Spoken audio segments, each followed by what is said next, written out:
Hi, I'm Chris. This is Angel. Some people know her as Blueberry.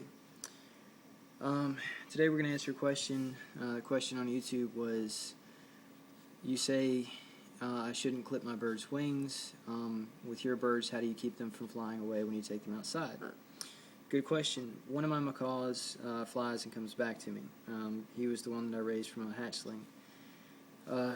When you've had a bird from a hatchling, there's kind of a rapport and a relationship that's just indescribable. And needless to say, he comes back. And the times that he doesn't come back and makes me climb after him is kind of a joke that he plays on me. Okay, so anyway, quick answer to your question is you get a lanyard. I first started out with a harlequin macaw that I got from somebody, and he hadn't ever flown. He was always inside, flew around the house sometimes, flew around the house sometimes, but I was told that he had never flown outside. So I took him outside and wanted to see what he could do. But I was kind of nervous. I was like, well, I don't want this guy flying off in the wrong direction and ended up getting nailed by a goose hawk. So what I did was I went and got a dog leash and clipped it on his band on his ankle. So I took him outside, and I didn't notice that the entire time he was on my shoulder, he chewed through the leash and flew off. Needless to say, I got him back. I climbed up the tree, got to him, and then he flew to another tree, and then I got a big pole with a hook on the end of it and stuck it up in the tree, and I was like, step up, and he slid down the pole. It was kind of cool. But okay, getting to the lanyard. The best idea I've had yet with these lanyards is the one that I've been the most successful with. And all it is a simple piece of wire. It looks just like this.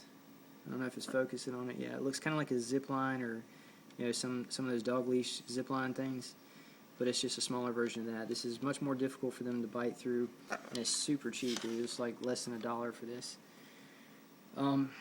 Anyway, you'll notice after 3 or 4 times outside, they're gonna start to chew through it. But I mean, it's less than like 30 cents a foot, so you can get a roll of this stuff, clip it yourself. And so what I do is I put a loop on one end and make a slip knot, and I take black electrical tape. The reason why I use black electrical tape is basically because they're gonna probably try to chew at it, and if they chew at it, and you gotta have some kind of padding on there so this doesn't cut into their ankle.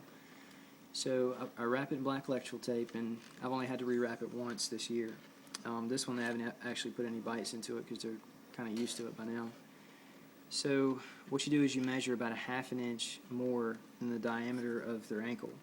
Reason being, you got to compensate for the padding that you've made with the black electrical tape. So this makes it more comfortable for them.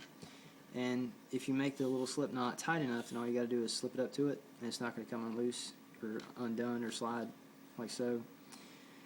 Then on the other end, I put another little slip knot, and I just slide it over my finger. I made it comfortable for me too.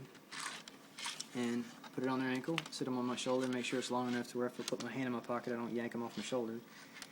And that's about it.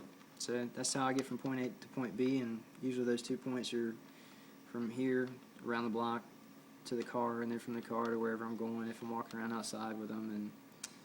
And anyway, so there's an option for you. I hope you use this option and not choose to clip your bird's wings anymore. You're going to notice that you'll have a much more real macaw. So anyway, good luck with your parrots, and thank you for the question.